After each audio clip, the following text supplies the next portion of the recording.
weekend. More on that in a sec.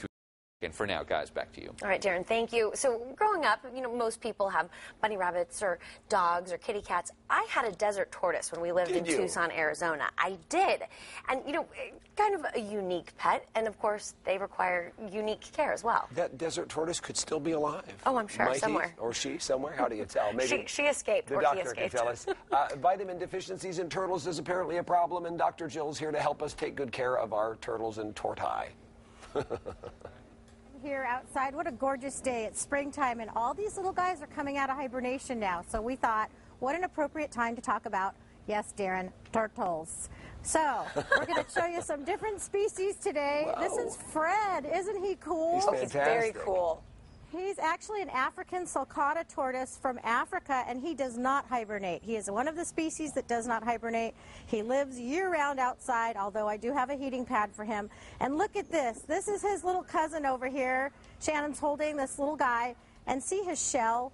Those are nutritional deficiencies. See how spiky his shell is? Yeah. It's not supposed to look like that, Paul. He's supposed to have a nice smooth shell like Fred.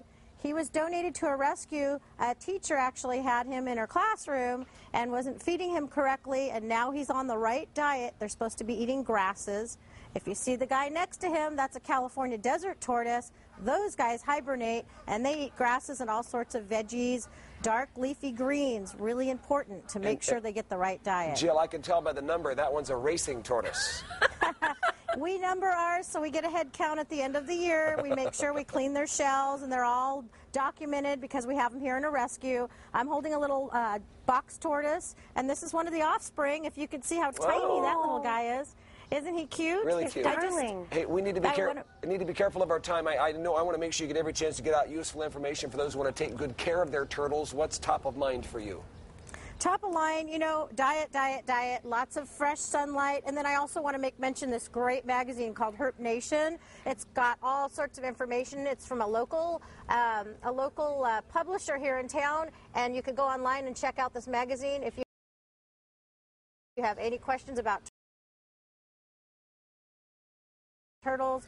You can email them, you can talk to your local turtle rescue, call your veterinarian, all sorts of great information out there now for the health of your pet. One last quickie for parents. I know with some reptiles, people are concerned about them carrying diseases like that humans can catch, like salmonella. How are turtles in that regard?